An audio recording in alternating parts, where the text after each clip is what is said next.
Hey yo, what up gamers? I'm coming at you with another book review. Today we're going to be talking about Ingram. My lighting is bad here, but we're going to be talking about Ingram by comedian Louis C.K. I'm a huge fan of Louis C.K. He's my favorite comedian. I first got into stand-up comedy around like high school age, and I think one of the first specials I watched was Louis C.K.'s like 2017 Netflix special.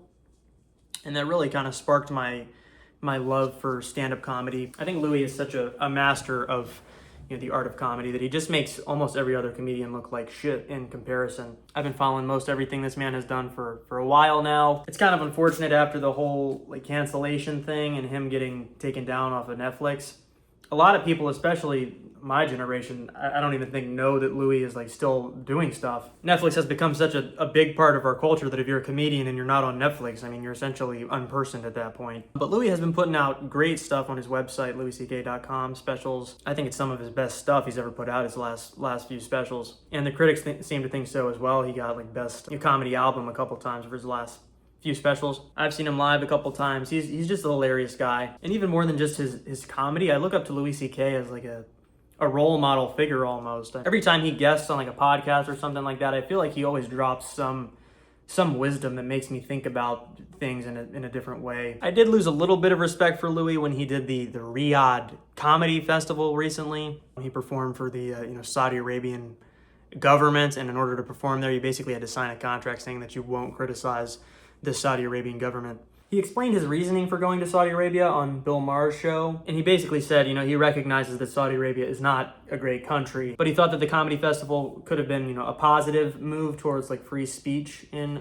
Saudi Arabia. So, I mean, I can kind of see where he's coming from. It is hard to believe that really is his reasoning when he did accept, an absurd amount of blood money from the Saudi Arabian government, but our heroes can't be perfect, guys. But anyway, none of that spiel even really matters to our book today, Ingram. When I first heard about Ingram, it seemed like kind of an odd move for Louis because this book isn't really about comedy or anything funny at all. He actually is trying to make a transition into being a serious novelist. There hasn't really been much coverage of this book outside of the podcast appearances that Louis has done to promote it. Bill Maher and Theo Von insisted that this is like a modern masterpiece and that Louis is like the next Faulkner or whatever. So, I was going in with decent expectations. I don't really respect Theo Von or Bill Maher's opinion that much, but I mean, they were really speaking like it's a modern masterpiece. Yeah, I think they might be overrating it a little bit. I would say I do have mostly positive feelings about the book, but it does have some flaws, especially early on. And this book is apparently inspired by classic American literature, like the work of Faulkner and,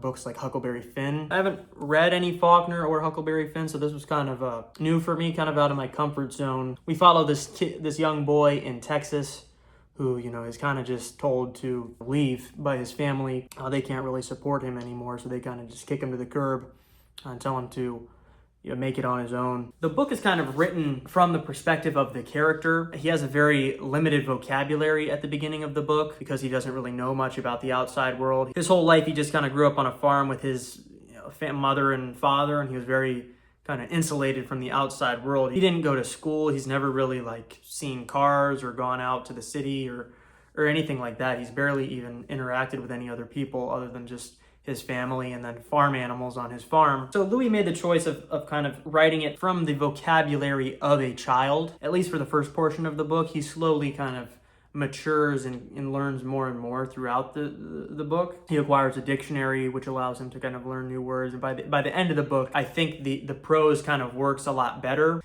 Whereas in the first part of the book, it's very hard to read, to be honest, because Louis spends like so much time describing things in the first part of the book because he wants the audience to understand the things that the child is seeing, even though the child doesn't have the words to describe certain things.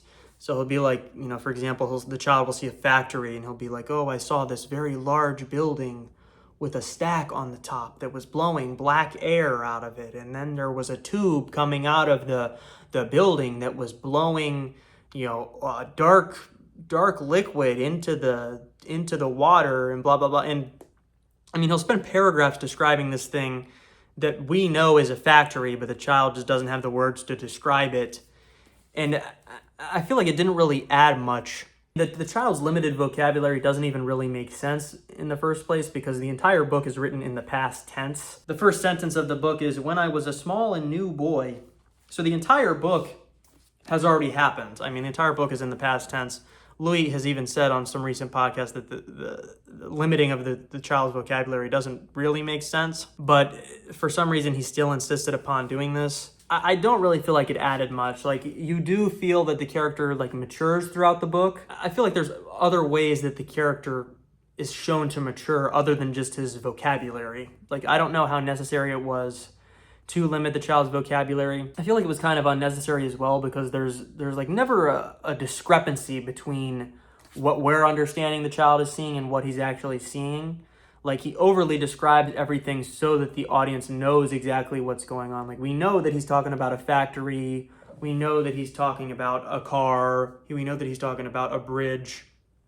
Like, we know what he's talking about, even though he's not actually saying the words. He's overly describing it so much. I feel like it would have been more interesting if the child, didn't overly describe everything and it was kind of left up to the audience to kind of interpret, what is the child seeing here?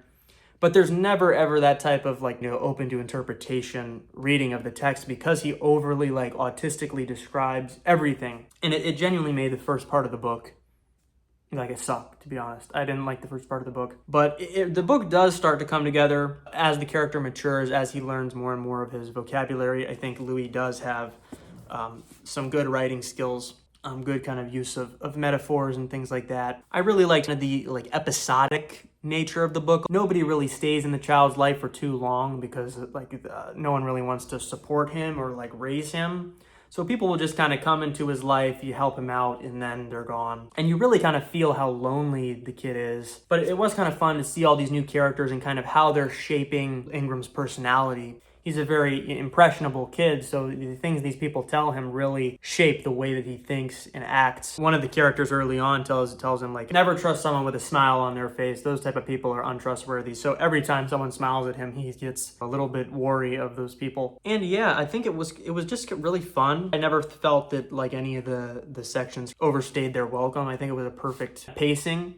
Him constantly just moving on. The use of time I enjoyed in the book as well. Ingram doesn't really have any understanding of keeping track of time or things like that. So we don't really know how long he's stayed at a lot of these places. We kind of just have to piece it together in your head based on how kind of mature he's gotten. And it adds to kind of the feeling that this dude's life is slipping away. He really spends so much time doing these really menial tasks. I mean, these jobs at the time are really brutal and taxing on him. I mean, he gets this job basically just chucking corn all day. His entire life for a few years at a time is literally just doing nothing but these jobs and just having basically no free time at all. Also later when he works at an oil rig, that's probably the most depressing that it gets. One of the things that was strange to me about the book, and this might be a minor spoiler, is that it's very unclear when the book actually takes place or if it even actually takes place in a real historical version of America or a fictionalized version of America. I mean, you slowly kind of piece things together